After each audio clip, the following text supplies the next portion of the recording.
Bang, kaget. Jangan kaget lah. Assalamualaikum warahmatullahi wabarakatuh. Banjir nada merendahkan kemampuan Gibran. Iya. Bang, dari siapa, Bang? Nggak ada deh kayaknya, deh positif semua. Gua kira juga begitu. Ternyata begitu saya ngintip akun Buser. Iya. Akun Buser hampir semuanya merendahkan kemampuan Gibran. Apalagi pertama kemarin ditinggal Prabowo kunjungan ke luar negeri. Ya, apa bisa Gibran menghandle masalah-masalah nasional? Iya.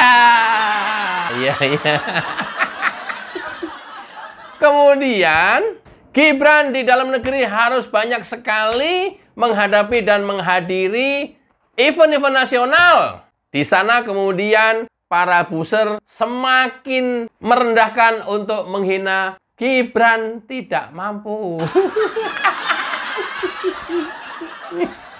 Nggak mampu, udelmu bodong. Udelmu bodong.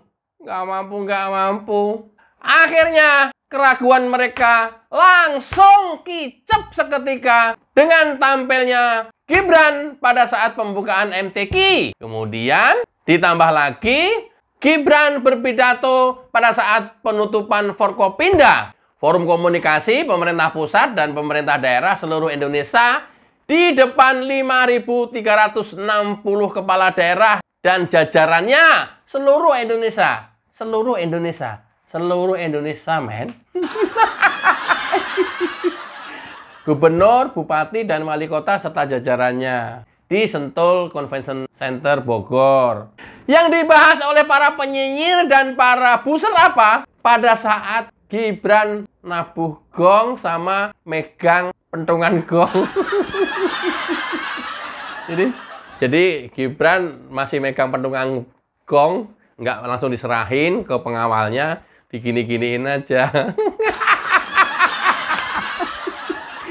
Itu yang dikomen. Namanya juga buser, ya sah-sah saja, nggak masalah. Sama dimainin aja sama Gibran. Tidak mencermati substansi pidatonya, bobot pidatonya, isi pidatonya, tapi ngomentari Gibran mainin pemukul gong. Untung begini, coba kalau begini.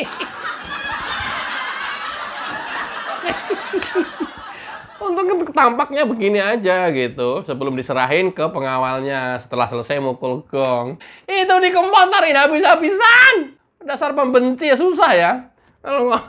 Kalau mau megangnya begini.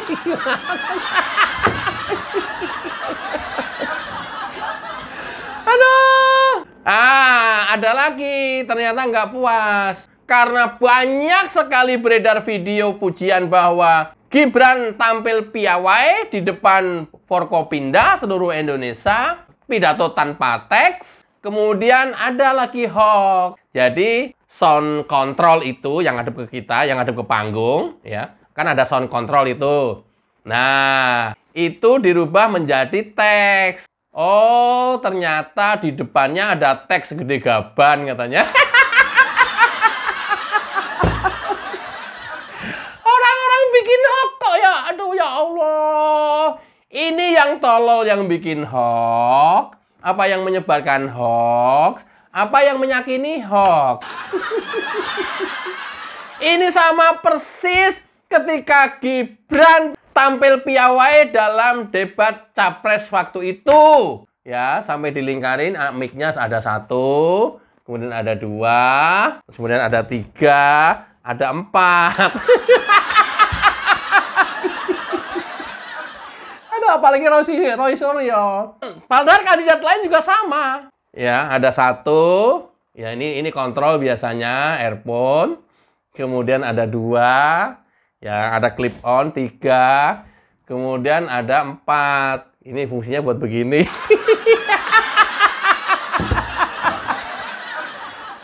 Kayak gitu yang dikomentarin. Katanya ada jiplakan atau dikontrol oleh KPU bocoran jawabannya. Kan luar biasa kan orang pembuat hoax itu. Padahal kandidat lain juga sama memakai hal yang sama. Jumlahnya juga sama. Gila nggak orang-orang yang penyebar hoax ini? Gila nggak? Ya gila lah, masa enggak? Yang barusan video kemarin beredar pada saat Gibran tampil piawai dan pidato tanpa teks luar biasa di depan Forkopimda seluruh Indonesia. Ya itu video yang beredarnya gitu. Oh, ternyata di depannya ada layar teks besar sekali segede gaban katanya. Glogonjaran ngadepin orang kayak gini-gini gimana ya? Apa dia biarkan nanti mati sendiri gitu ya? Atau gimana ya? Karena apa? Dikasih tahu juga nggak mau tahu. Dikasih yang benernya, ya dia tetap percaya ke hoax. Susah memang. Ya ini memang udah kelompok kadron. Udah susah. Pokoknya kalau nggak kelompok kadron, ya kelompok yang 16% dah. Ya! Oke. Ditambah selama ditinggal ke luar negeri, Gibran harus bertanggung jawab pidato pada saat peringatan 10 November Hari Pahlawan kemarin. Ternyata komentar masyarakat juga gila Gibran. Jalan kakinya luar biasa, kenceng bener. Sampai pas pampres semuanya ketinggalan. Kewalahan juga ngikutinya. Coba. Tapi ada juga yang miring. Padahal juga yang tegap, yang tegas, ya. Yang satset, cepet kerjanya, cepet jalannya. Ya. Tapi sedikit sih yang miring kemarin. Tabur bunga, yang lain nggak mau jongkok, hanya dengan sedikit membungkuk. Tapi Gibran khidmat dengan cara jongkok di depan pusara. Ya, kayak gini-ginian. Ada juga yang negatif.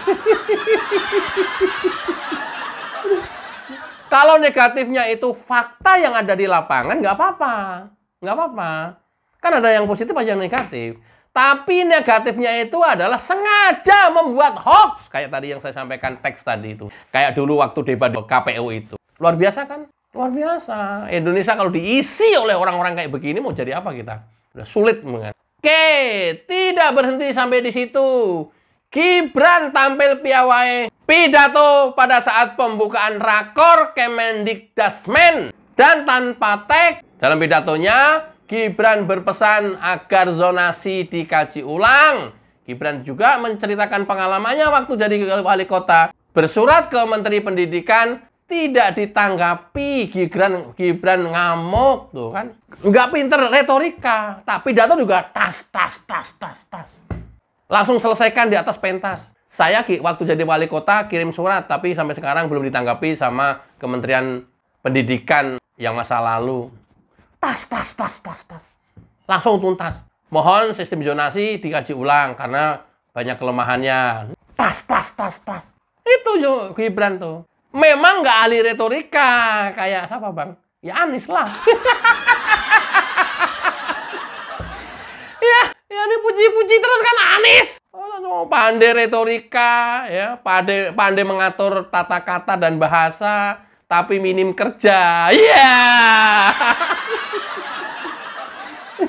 Alamak, kayak gini ya Allah. Oke, Gibran tambah menyala lagi dengan meluncurkan program Lapor Mas Wali. Ya, hari pertama kemarin luar biasa demo masyarakat untuk melapor. Ini hari kedua. Dan Gibran merubah kantor wakil presiden tidak lagi angker, tidak lagi hanya untuk orang-orang tertentu, tapi untuk masyarakat luas. Ini belum ada yang nyinyir, ini belum ada yang nyinyir satu. Kalau nggak salah Her Subeno itu. Siapa Bang Her Subeno? Ya, yang dari FNN kalau ngundang itu ya ini yang miring-miring aja semuanya. Ya, katanya buah si malakama. Jadi senjata makan tuan katanya. Makan tuan senjata. Tuan silakan dimakan senjata. Aduh mah. Ya udah nggak apa-apa. Ya memang harus seperti ini dunia isinya. Ya nggak bisa kemudian juga baik semua. Biarkan kita orang yang baik-baik ini selalu mengalah, sementara orang-orang yang jahat, jelek seperti mereka-mereka itu tadi. Biarkan hidup penasaran dan sampai mati pun mati penasaran. Mudah-mudahan, jangan. Nggak boleh mendoakan yang jelek. Mudah-mudahan segera sadar. Oke ya, kita simak pidato Gibran Rakabuming Raka pada saat pembukaan Rakor Kemendikdasmen. Cekidot. Assalamualaikum warahmatullahi wabarakatuh. Salam sejahtera, shalom, om swastiastu, namo buddhaya, salam kebajikan, rahayu, rahayu. Yang saya hormati Pak Menteri, Bu Ketua Komisi 10 dan seluruh anggotanya, kepada para kepala dinas yang mengikuti rakor pada pagi hari ini. Mungkin langsung ditampilkan saja.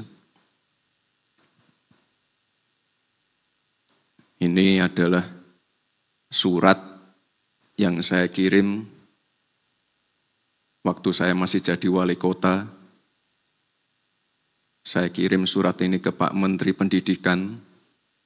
Ya, namun kemarin saya cek ke Pak Sekda dan kepala dinas yang ada di Solo, surat ini belum mendapat tanggapan. Surat ini isinya adalah keluhan-keluhan saya sebagai wali kota, ya mengenai, tadi sudah dibahas Pak Menteri, mengenai masalah zonasi, masalah program Merdeka Belajar, masalah pengawas sekolah, masalah ujian nasional. Tapi Pak Menteri yang sekarang beda. Kemarin pulang dari Akmil Magelang, kita langsung koordinasi dan kita langsung klik untuk masalah-masalah zonasi ini. Jadi Bapak Ibu, zonasi ini program yang baik, tapi silakan nanti Bapak Ibu selama rakor mungkin bisa memberi masukan, karena jumlah guru kita itu belum merata. Ada provinsi tempat-tempat yang kelebihan guru. Ada provinsi tempat-tempat yang kekurangan guru. Ya, ini nanti tentunya menjadi PR untuk Pak Menteri. Jadi zonasi sekali lagi ini program yang baik, tapi mungkin belum bisa diterapkan di semua wilayah.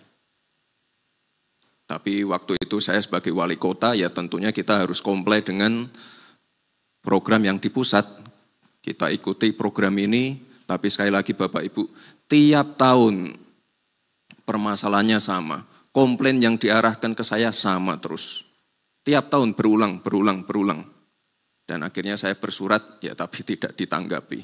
Jadi intinya Bapak Ibu, ini mohon dikaji lagi, apakah akan diteruskan, ataukah akan kembali ke sistem yang lama. Silakan nanti didiskusikan. Jadi jumlah guru yang belum merata dan fasilitas yang belum merata juga. Dan tiap tahun fenomenanya sama. Pasti ada kenaikan perpindahan domisili menjelang PPDB. Ya, ini perlu dikaji lagi. Lalu selanjutnya Bapak Ibu, ini saya titip juga, kemarin sudah saya bahas dengan Pak Menteri juga. Jadi sekolah itu harus menjadi tempat yang aman dan nyaman bagi guru dan para murid. Ini jangan ada lagi kasus kekerasan, kasus bullying, jangan ada lagi kasus kriminalisasi guru. Ini ya salah satu contoh-contoh yang ada sekarang. Sudah ada undang-undang perlindungan anak. Tapi ya saya mohon maaf, jangan undang-undang perlindungan anak ini dijadikan senjata untuk menyerang para guru. Jadi mungkin ke depan perlu kita dorong juga Pak Menteri undang-undang perlindungan guru. Jadi guru itu bisa nyaman dan juga guru mempunyai ruang untuk mendidik dengan cara-cara yang ya tetap disiplin, tapi harus ada undang-undang dan perlindungannya. Jadi saya mohon Bapak Ibu jangan sampai ada lagi terjadi kasus-kasus seperti ini. Kemarin juga sudah kami bahas dengan Pak Menteri bagaimana anak-anak yang menjadi korban kekerasan seksual dan lain-lain ini harus mendapatkan atensi khusus. Jangan sampai mereka malah dikeluarkan dari sekolah. Kalau bisa kita beri atensi khusus, kalau bisa dibangunkan sekolah khusus untuk mereka. Ini idenya Pak Menteri ya, bukan ide saya. Dan ini saya kira ide yang sangat baik, dan saya kira nanti kalau dilaporkan ke Pak Presiden Prabowo, beliau pasti akan menyambut baik juga. Jadi sekolah khusus untuk para korban-korban kekerasan. Ini saya kira sangat baik sekali. Jadi jangan sampai mereka ditinggal, mereka tuh malah harus dapat mendapatkan atensi khusus. Kemarin sebelum ini, kemarin sempat kita bahas juga, mungkin ini juga teman-teman media sudah banyak mendengar bagaimana nanti akan diterapkan pelajaran matematika di tingkat TK. Saya kira ini sangat baik. Dan kemarin saya titip ke Pak Menteri di rapat terakhir kita, ini kalau bisa mungkin di tingkat SD atau SMP, mungkin diterapkan juga sekolah pelajaran coding. Jadi jangan sampai kita kalah dengan India, karena sekali lagi Bapak Ibu, ya untuk menuju Indonesia emas kita butuh generasi emas. Kita pengen lebih banyak lagi ahli-ahli coding, ahli-ahli AI, ahli-ahli machine learning, dan lainnya. Mari selanjutnya. Ya, ini saya yakin Pak Menteri juga sudah berkoordinasi dengan Kementerian PU. Ya. Anggarannya sudah ada. Ya, jangan sampai ada lagi sekolah-sekolah yang roboh, bocor. Jangan sampai ada lagi sekolah-sekolah yang rusak. Ini nanti silakan Pak Menteri berkoordinasi dengan Pak Menteri PU, sekolah-sekolah mana saja yang nanti akan mendapatkan bantuan untuk negeri dan swasta. Jadi sekali lagi kita pengen kebijakan ini, anggaran ini bisa tepat sasaran sehingga langsung mengena ke penerima manfaatnya. Itu. Nah, terakhir Bapak Ibu, saya titip program makan siang gratis. Ini sudah kami uji cobakan di beberapa sekolah, sudah berjalan dengan baik, ya mungkin ada beberapa 1-2 masukan, dan saya kira di ruangan ini semuanya setuju dengan program yang ini. Jadi sekali lagi Bapak Ibu, mohon program ini dikawal dengan baik, anak-anak kita dikawal dengan baik, dan saya titip semoga nanti di akhir rakor ini kita bisa menghasilkan kebijakan-kebijakan yang baik untuk anak-anak kita. Terima kasih Bapak Ibu, selamat mengikuti rakor. Terima kasih. Wassalamualaikum warahmatullahi wabarakatuh. Selanjutnya, dimohon kepada Menteri Pendidikan Dasar dan Menengah dan Ketua Komisi 10 DPR RI untuk mendampingi Wakil Presiden Republik Indonesia melakukan pemukulan gong.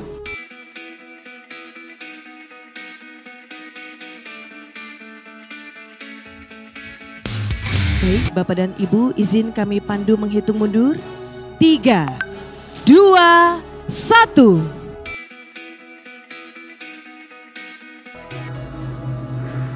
Dengan demikian, acara Rapat Koordinasi Evaluasi Kebijakan Pendidikan Dasar dan Menengah telah resmi dibuka. Boleh kita berikan tepuk tangan yang paling meriah Bapak dan Ibu? Dan kami ucapkan terima kasih dan kami persilakan untuk kembali ke tempat.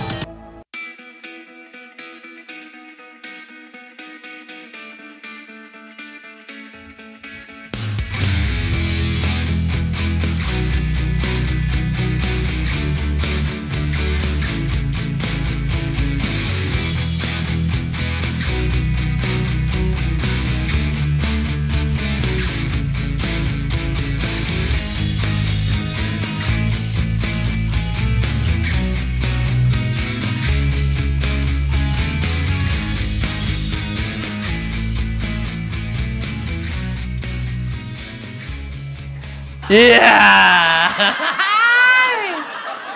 Hai, ini tanpa teks. Ada nggak ya di depannya ada teks besar segede gaban katanya.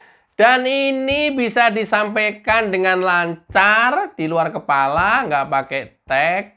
Adalah orang-orang yang menguasai permasalahan di lapangan.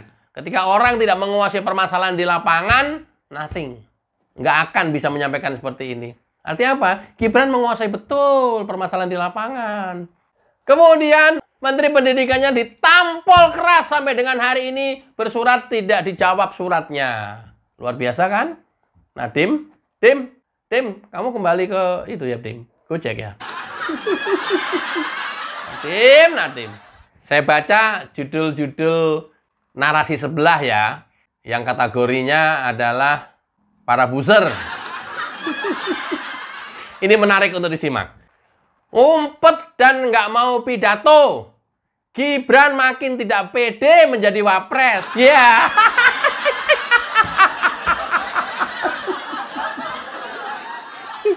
Buzzer itu ya biasanya yang disampaikan atau yang dikabarkan kebalikannya dari fakta yang ada. Itu buzzer. Ciri-ciri buzzer adalah selalu menyampaikan kabar kebalikannya dari yang fakta sesungguhnya. Itu buzzer itu. Luar biasa kan? Luar biasa. Faktanya, ya Gibran piawai. Pidato di mana-mana tingkat nasional. Tapi oleh mereka di framing kebalikannya. Itu buzzer itu. Kemudian AHY lebih beretika dibandingkan Gibran. Saya nggak tahu ini ada relevansinya dengan pidato Gibran apa enggak. Atau momen apa yang mereka membandingkan seperti ini. Padahal dulu AHY sama SBY itu hampir setiap hari dihujat terus loh. Sekarang dipuji-puji. Diunggul-unggulkan, diangkat-angkat. Kacau kan? Kacau kan? Enggak. Jalan pikirannya kacau kan? Orang tuh biasa-biasa aja gitu. Jadi nggak kelihatan kebaca kalau busernya. Ini gua nih ya. Nanti misalnya Prabowo Gibran, dari sisi kinerjanya harus ada yang dikritisi, saya juga kritisi. Tapi fair, fakta, ya, nggak dibesar-besarkan dan kemudian tidak mengada-ngada. Gitu loh. Gua ajarin menjadi manusia yang baik.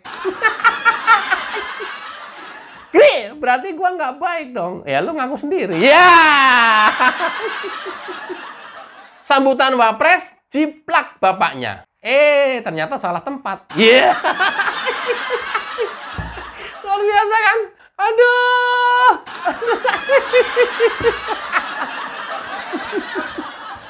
Luar biasa para buzzer ini nih. Prabowo Gibran mumet, makan gratis, bikin Prabowo bingung. Yang bingung tuh lo. Yang bingung itu lo. Yang nggak bisa ngerti permasalahan tuh lo. Mana ada orang bingung. Gibran, Prabowo fokus sepakat ini program andalan dan harus terlaksana pada saat rapat kabinet. Juga ditekankan lagi oleh Prabowo. Tidak ada yang bisa ditawar. Jika kalian tidak setuju, silahkan keluar. Dan tidak bisa mengikuti saya, silahkan keluar. Loh, tegasnya kayak begitu kok. Lu bisa ngomongnya membuat Prabowo dan Gibran bingung katanya. Lucu. Enggak. Ini kita anggap lucu aja. Jadi jangan yang serius gitu ya. Ya memang lucu-lucu mereka kan. Buzzer-buzzer ini lucu gitu ya. Ternyata Gibran mukul gong aja bingung. Pantesan Prabowo percaya pada menterinya.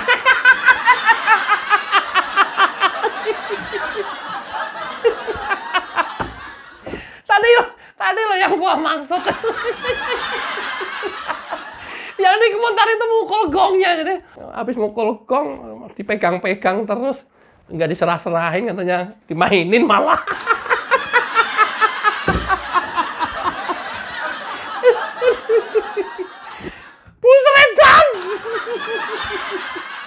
Buzzer gila.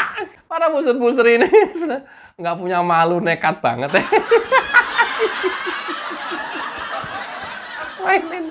Mainin pukulan gongnya. Udah, mules perut gua gara-gara Gibran megang pukulan gong. Udah ya teman-teman.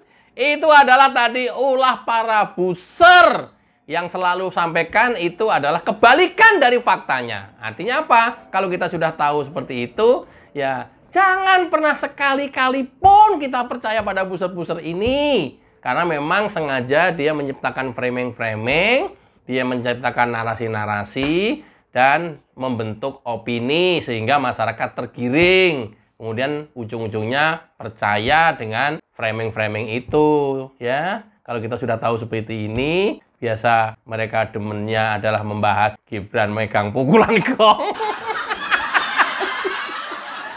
Jadi ya wajib untuk tidak percaya. Supaya lebih enaknya ya udah nggak usah ditonton. Kalian daripada bingung-bingung gitu ya. Udah jangan nonton daripada nanti lu datang ke saya nanyain gitu. Bang, ini yang bener yang mana? Oke teman-teman, mudah-mudahan bermanfaat. Terus sebarkan aura positif. Wassalamualaikum warahmatullahi wabarakatuh. Cayo.